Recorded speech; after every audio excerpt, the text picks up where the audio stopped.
we're going to start with some recruiting news Yeah. in the 2027 class. And obviously, this is one of your boys, 2027 four-star offensive tackle, Demarion Johnson. As you told me pre-show, he was not expected to commit today. It was kind of one of those random occurrences where he just kind of chose today to be the day. It was probably going to be within the next couple of days, right? Yeah, I would say like the commitment came out of the blue. It could have been today. There was no necessarily forewarning in our world. Maybe a couple hours ahead of time, but not much. But yeah, Demarion Johnson, this kid, when they say Beast Texas over at Tyler Legacy, they mean it. I mean, this kid has legitimate offensive tackle upside too, and he's a 6'7", 300-pound kid with, I believe he's received second team all district honors as a freshman over there at Tyler Legacy. He has like a track and field background with sophomore reps, shot put, shooting 42. I mean, this is a absolute unit of a kid, and someone that A&M really pegged on their board as someone they needed to have in this class, especially in a class like 2027 where you have so many great standouts in the state of Texas on that offensive line. This is a kid that I think A&M fans will have a very, very fun time watching, especially as a mauler up on that front line. Yeah, and I think it's really awesome that they immediately went and got what would be their first commit, 2027 four-star quarterback, Chase Johnson's potential blindside blocker. And you have to really build, and that's the thing that Mike Elko's talked about this entire offseason, that him and Adam Cushing have the same outlook on how to build this team is from the offensive lineup. Is that, yes, you need your quarterback, you need your guy, but you need to start building the interior. You need to start building depth in that area. They obviously did that in the 2025 signing class, 76 offensive linemen. These are very versatile players that we've seen in practice that they've already been doing that. Now, granted, a guy like Trey Zoom was a Jimbo Fisher recruit, but at the same time, the news we were discussing last week that they were trying things out, moving guys around, where Trey Zoom was taking snaps at center, which he probably still is during the preseason. But that's just a way to, A, prepare these guys for the NFL, but B, understand what we have from a skill set position of if somebody gets hurt, can we switch guys around? Do we have adequate depth?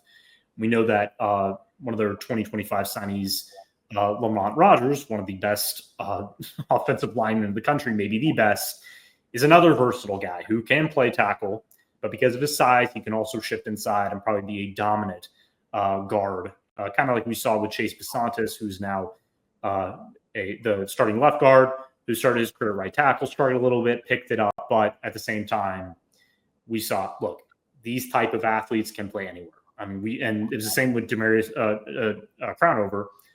Sorry about that. Demarion, these names are on my head. But another guy who's 6'7", like 6'7", 6'8", I believe he's in that range, like Trey Zoom, who has also been able to shift to guard. So it doesn't matter how tall you are. Some people think that maybe you have to be a tackle if you're above 6'5", but no, that's not the case.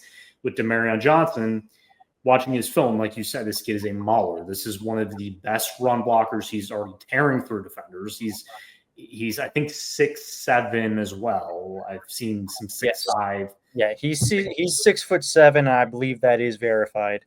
Yeah, and about over 300 pounds, I believe. And he plays like it. And again, these are those high motor, very athletic big men who has no problem moving, no problem playing in run heavy schemes. And I've already seen as a pass protector, most of these guys have to refine their game when they get to the next level, because you're not going against elite pass rushers where you have to have like the hand technique down. You have to have your elite footwork. So you can basically overpower them most of the time. And that's, I mean, we've seen, it takes you back to high school football. The guy's kind of bull rushing on the edge and you just kind of push him away, which is standard. But at the same time, he can outplank guys with his size. Yeah, you're exactly right. I know your background is more on that scouting side of the offensive line, but I have got to dive deep into a couple of the kids that have camped over at A&M, especially after receiving offers like Demarion. He got his offer from A&M back in January, so we got to see that development really unfold here.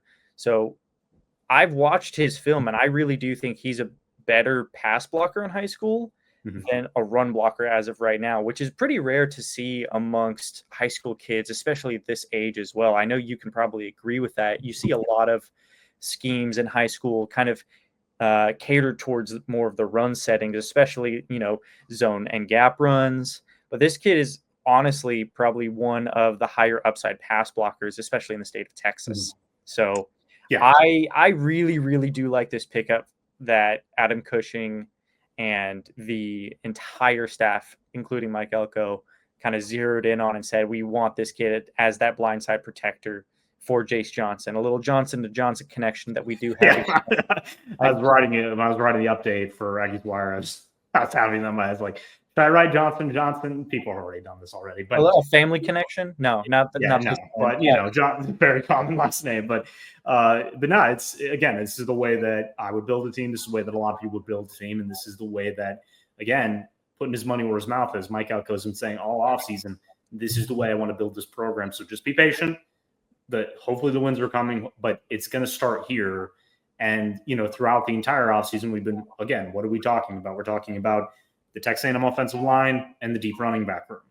And like a high school team, and especially unless you have an elite quarterback and a passing game that you're just going to exploit the entire time, that you're going to develop elite receivers and you're going to just pass the ball like a West Coast offense and run the ball when you need to. That's different, right? A lot of those guys are, for example, like the Texas Tech type of quarterbacks, right? They come from offenses where they just have to pass the ball all the time. And I'm going to be honest, when you're scouting a lineman, you're only scouting a specific type of a lineman, maybe really just a pure pass protector. And a lot of those guys maybe just can't run block at a high level, maybe because they don't have the size or strength like an Armaj Reed Adams.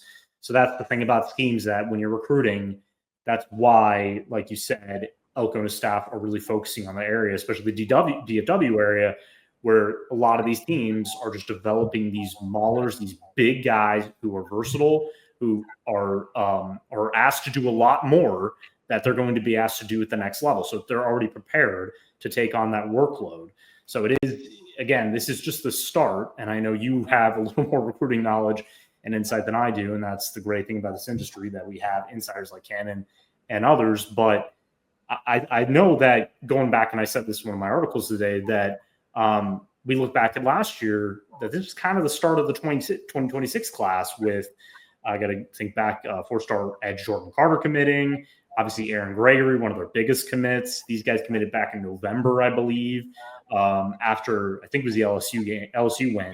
Yeah, we saw it after the LSU one. Yeah, but again, they haven't played any games this season, but getting these two guys committed, and I'm not saying they've shut down the recruitment or anything like that. Obviously, this is early, but it's a good start, right? It's a very good start to get your quarterback and your future starting offensive lineman, specifically left tackle, because we do believe he's going to play there. I don't think he's going to be a guy who would shift inside. I just think he's too good at that position. But again, I've already, I'm trying to think of one of the wide receiver recruits in the 27 class that just put A&M in their top 9. Jabari Watkins. Jabari Watkins, thank you. But again, that's the type of players that, and the Georgia recruit, somebody who is 6'2", kind of similar to Madden Williams in that way, a bigger wide receiver who can thrive in the slot, who can play the X, but has that breakaway agility. They have a type, right? A&M has a type, especially with what they've accumulated in the 26 class. So I expect nothing but good results going forward. I think that they've caught fire and they aren't slowing down. Yeah, they're not going to slow down anytime soon, especially coming over from East Texas as well. You see in the 2026 class, Aggies going to Carthage and land not one but 2 guys in KJ Edwards and DeQuibes Beck. So I think dipping their hand, and not only dipping their hand, but kind of diving right back into East Texas, you're going to get a lot of those kids where I know a lot of people who are playing, CFB 26 now, you're going to get a lot of those kids that kind of, you get that ding of the gem when you scout them. Definitely over in that East Texas area. That's why there are a lot of kids who come out of there with the moniker Beast Texas. So I'm really happy with the addition that the Aggies got in Demarion Johnson. And I know that's not the only thing we got to talk about today, but I could go on and on about the 2027 class on the offensive line, especially in the state of Texas, kind of a personal pride maybe